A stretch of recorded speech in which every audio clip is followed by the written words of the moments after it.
લખતર તેમજ ગ્રામ્ય પંથકમાં દુંદાળા દેવના મહાપર્વનું વાસ્તે ગાસ્તે કરાયું સમાપન। લખતર શહેર તેમજ ગ્રામ્યમાં અનેકો જગ્યાએ ગણેશ ચતુર્થીના દિવસે કરવામાં આવી હતી દુંદાળા દેવની સ્થાપના।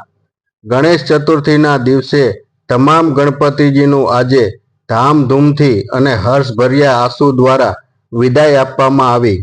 લખતરમાં શાક માર્કેટ ખાતે ચાવડા શેરી કા રાજા સ્વામિનારાયણ મંદિર પાસે સ્થાપિત ગણપતિ, ખોડિયાર માના દેરી પાસે સ્થાપિત ગણપતિ, મફતિયાપરા વિસ્તારના રાજા, ખારિયા શેરી ભરવાડવાસના રાજા તેમજ શેરીઓ અને ઘરોમાં બિરાજમાન દુંદાળા દેવની આજના દિવસે લખતર મોતીસર તલાવ ખાતે કરવામાં આવ્યું વિસર્જન।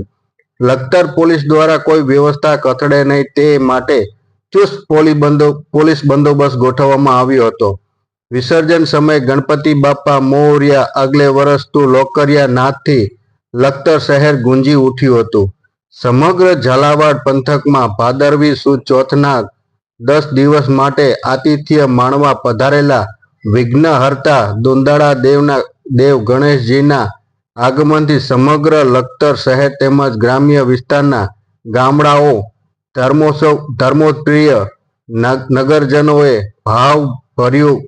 ભાવપૂર્વક ગણપતિ મહારાજનું સ્થાપના કરીને 10 દિવસ સુધી પૂજન અર્ચન સાથે વિવિધ ધાર્મિક કાર્યક્રમો કર્યા બાદ આજે અનંત ચતુર્થીના દિવસે નિમિત્તે ગણપતિ ઉત્સવ સમાપન વિધિએ વિવિધ વિસ્તારોમાં ડીજેના સાઉન્ડ નારા તેમજ અબીલ ગુલાલ છોડ વચ્ચે ભક્તિમય માહોલમાં મૂર્તિ વિસર્જન પ્રસંગે ઠેર ઠેર શોભાયાત્રાનું આયોજન કરી વાસ્તે ગાતે ગણપતિજીની મૂર્તિને ભાવભીની વિદાય આપવામાં આવી હતી।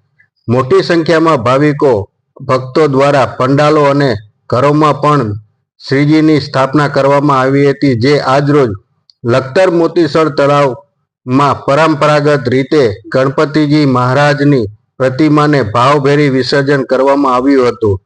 ગણેશજી વિસર્જન દરમિયાન મોતીસર તળાવના કાંઠે લખતર પીઆઈ યોગેશ પટેલના માર્ગદર્શન હેઠળ ચુસ્ત પોલીસ બંદોબસ્ત ગોઠવવામાં આવ્યો હતો। વિદાય આપતા સાથે ગણપતિ બાપા મોર્યા અગલે બરસ તું જલ્દી આના ના ગગનભેદી નારા લગાવીને ભાવિકો અને ભક્તો ગણપતિ દાદાને આવતા વર્ષે જરૂર વહેલા પધારજો તેવી ભાવભેરી વિનંતી કરવામાં આવી હતી।